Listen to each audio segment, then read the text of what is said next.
मोदीजींच्या निवृत्तीनंतर काय नितीन गडकरी देशाचे पंतप्रधान होतील? नमस्कार. सर्व ज्योतिषप्रेमी व अभ्यासकांचं आजच्या भागात मनापासून स्वागत. आपण पंतप्रधान मोदी यांची पत्रिका पाहिल्यानंतर ते 2026 नंतर राजकीय निवृत्ती घेतील असे संकेत मिळत आहेत.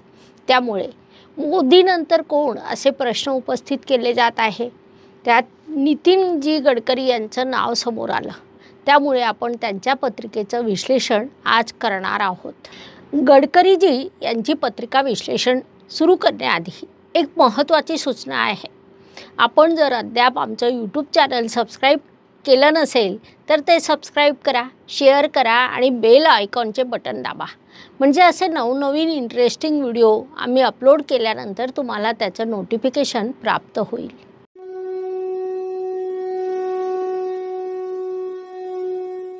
कोणतीही घटना घडण्यापूर्वी एक शक्यता निर्माण होते आणि ती शक्यता समोर आली की आपण त्यावर विचार करतो, हे होऊ शकतं का? आज याच पद्धतीने आपण पत्रिका घेणार आहोत. मोदीजी राजकारणातून निवृत्ती घेतील हे त्यांची पत्रिका आपल्याला सांगत आहे. मोदीजीनंतर कोण? कारण देश हा चालत राहतो, देश प्रगती करत राहतो, किंबहुना भारत प्रचंड प्रगती करणार आहे हे अटळ सत्य आहे. मग मोदीजीनंतर कोण असा एक प्रश्न जनमानसात विचारला जातो. किंबहुना यूट्यूब कमेंट सेक्शनमध्ये शेकडोने कमेंट्स आलेल्या आहेत ज्या माझ्यासाठी महत्त्वपूर्ण असतात. प्रत्येकाला वैयक्तिक उत्तर देऊ शकत नाही, पण काही महत्त्वपूर्ण कमेंट्सवर नवीन व्हिडिओ बनवण्याचा प्रयत्न असतो. असाच महत्त्वपूर्ण प्रश्न म्हणजे मोदीजीनंतर कोण? या प्रश्नामुळे काही शक्यता निर्माण झालेल्या आहेत. एक लक्षात घ्या, एखादी गोष्ट ही शक्यता आहे तेव्हा ती किती फलीभूत होईल यावर आपण विश्लेषण करणार आहोत. मात्र विश्लेषण करताना तुमच्या मनात ज्या ज्या व्यक्ती आहेत आणि ज्यांची नावं तुम्ही दिली आहेत त्या व्यक्तींचं विश्लेषण मी करणार आहे. जसं काही लोकांनी मला विचारलं की नितीन गडकरी पंतप्रधान होऊ शकतात का? विचारांची दिशा योग्यच आहे, म्हणून मी त्यांची पत्रिका काढली आणि तिचा अभ्यास सुरू केला. यात एक गंमत अशी झाली की माझ्याकडे नितीनजी गडकरी यांची जी जन्मवेळ आधी होती ती अर्थात गुगलच्या साह्याने शोधली होती. पण हा प्रश्न समोर आला आणि निसर्गाने वेळ दिल्यासारखं त्यांच्या अत्यंत जवळच्या व्यक्तीने मला जन्मवेळ दिली. ती वेळ मिळाल्यामुळे आपण अधिक सूक्ष्मतेकडे जाऊ शकतो. अनेक वेळा ज्योतिषांकडे अनेक टूल्स असतात ज्याद्वारे अंदाजे तारीख वेळ असताना देखील भविष्य कथन करता येतं आणि परफेक्ट वेळ मिळाली तर सूक्ष्म कथन करता येतं. गडकरीजींच्या बाबतीत हेच झालं. तुमच्याकडून आलेला प्रश्न आणि त्यांच्या अत्यंत जवळच्या व्यक्तीने दिलेली वेळ या दोन्ही घटना एकत्रित घडल्या आणि मला असं वाटलं या पत्रिकेचं विश्लेषण करायला हवं. पत्रिका विश्लेषण सुरू करण्याआधी मी आपल्याला पुन्हा एकदा आठवण करून देते, आपण पाहत आहात ना, त्या चॅनलला लाईक, शेअर आणि सबस्क्राईब करायला विसरू नका. गडकरीजी यांची धनु लग्नाची आणि मेष राशीची ही पत्रिका आहे. त्यामुळे गुरुग्रहाचं महत्त्व या पत्रिकेला सर्वाधिक आहे. त्या दृष्टीने पाहिले तर लग्नपत्रिकेत गुरु भाग्यस्थानात विराजमान असून राशीपत्रिकेत तो भाग्येश आहे आणि भाग्यात विराजमान आहे, अग्नितत्वात आहे, राजराशीत आहे. त्याहून महत्त्वाचा विभाग म्हणजे नवमंश पत्रिकेत हाच गुरु धनु नवमंश राशीत आहे, अर्थात अत्यंत सकारात्मक ग्रह. म्हणून या पत्रिकेत आपण गुरुग्रहाचा विचार करू शकतो.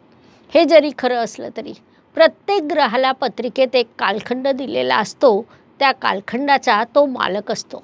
गडकरी यांची पत्रिका जेव्हा आपण पाहतो तेव्हा त्यांना आत्तापर्यंत गुरुग्रहाची महादशा सुरू होती आणि गुरुग्रहाच्या महादशेत त्यांनी त्यांच्या वैयक्तिक आयुष्यात, राजकीय आयुष्यात प्रचंड प्रगती केली.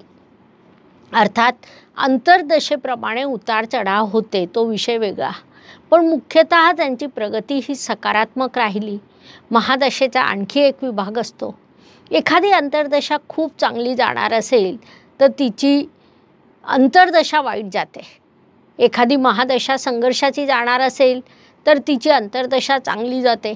निसर्गाचं काम करण्याची ही एक पद्धत आहे. वाईट काळ देण्याअगोदर थोडासा चांगला काळ देतो आणि चांगला काळ देण्यापूर्वी थोडासा वाईट काळ देतो. हे सर्व सांगण्याचं कारण म्हणजे गडकरीजी यांना आता शनी महाराजांची महादशा सुरू झालेली आहे. शनी महाराज प्रथमतः त्यांच्या पत्रिकेला कारक नाही. दुसरी बाब म्हणजे ते अष्टम स्थानात वृश्चिक राशीत विराजमान आहे. ही रास शनी महाराजांना मानवत नाही. तिसरी बाब म्हणजे नवमांश पत्रिकेत सुद्धा ते सम असलेल्या ग्रहाच्या राशीत आहे. चौथी बाब म्हणजे लग्न पत्रिकेत देखील ते व्ययस्थानात विराजमान आहेत. म्हणजे या सर्व दृष्टीने जेव्हा आपण विचार करतो तेव्हा शनिदेव त्यांना फार देतील असं नाही. मात्र दशमांश कुंडली जी त्यांना अधिकार देते, पद देते, त्या पत्रिकेत हे शनिदेव स्वराशीचे भाग्यस्थानात गुरुशी नवपंचम योग आणि शुक्राशी नवपंचम योग करीत विराजमान आहे.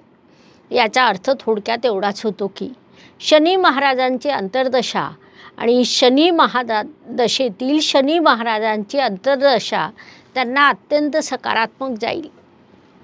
विशेष बाब म्हणजे आपण जेव्हा गोचर पाहतो तेव्हा मार्च 25 ते डिसेंबर 27 या कालावधीत शनिदेव त्यांना भरभरून बिंदू देणार आहेत.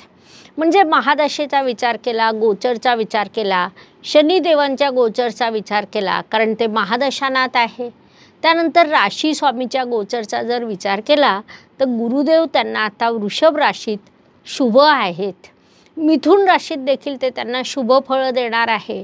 मात्र जेव्हा ते सिंह राशीत जातील तेव्हा काहीतरी नकारात्मक फळ प्राप्त होणार आहे. आता त्यांच्यासाठी चांगला काळ सुरू आहे, त्याबद्दल काही वादच नाही.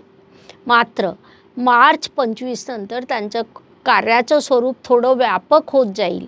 जून 26 मध्ये ते प्रगती गाठणार आणि डिसेंबर 27 नंतर विविध समस्यांना सामोरं जावं लागेल. थोडक्यात सांगायचं झालं तर मोठं पद असलं तरी ते जून 26 ते डिसेंबर 27 या 1.5 वर्षाच्या कालावधीसाठी फक्त त्यांना प्राप्त होईल. डिसेंबर 27 नंतर आरोग्याशी संबंधित त्यांच्या आयुष्यात एखादा मोठा प्रसंग निर्माण होऊ शकतो. तेव्हा शनीमध्ये बुध ग्रहाची अंतर्दशा येईल. बुध आणि शनी हे त्यांच्या पत्रिकेत षडाष्टक बसलेले आहे. त्यामुळे विरोधकांकडून त्यांच्यावर काहीतरी मोठं संकट येण्याची शक्यता आहे. सांगण्याचा मुद्दा म्हणजे जून 26 ते डिसेंबर 27 या 1.5 वर्षाच्या कालावधीत त्यांना पद आणि अधिकार मिळणार आहेत. मात्र दीर्घकालीन वाटचालीत ते दिसत नाही. मोठं पद म्हणताना जेव्हा आपण प्रधानमंत्री या पदाचा विचार करतो तेव्हा ग्रहांमध्ये इतर काही ग्रहांचा आधी जो विषय येतो त्या दृष्टीने विचार केला असता सत्ता देणारा ग्रह हा रवी असतो, जो त्यांच्या पत्रिकेत अष्टक वर्गात फारसे बिंदू देत नाही. पण ते पद मिळवतील, मोठ्या पदापर्यंत जातील. पंतप्रधानसारखं मोठं पद मिळण्याची शक्यता त्यांच्या पत्रिकेत दिसत नाही. धन्यवाद. शुभम भवतु. जय ज्योतिष. नमस्कार. शास्त्राचा अभ्यास करण्यासाठी माझी मराठीतून 11, हिंदीतून 2 अशी पुस्तकं प्रकाशित झाली आहे. विशेष बाब म्हणजे मी स्वतः संशोधित केलेली ज्योती जोशी पद्धती अर्थात जे पद्धती या विषयावर स्वतंत्र ग्रंथ उपलब्ध आहे, त्याचा देखील लाभ घ्यावा. यूट्यूबची कार्यप्रणाली ही मुख्यतः लाईक, शेअर आणि सबस्क्राईबवर चालते. Please like, share and subscribe the channel. धन्यवाद. शुभम भवतु. जय ज्योतिष.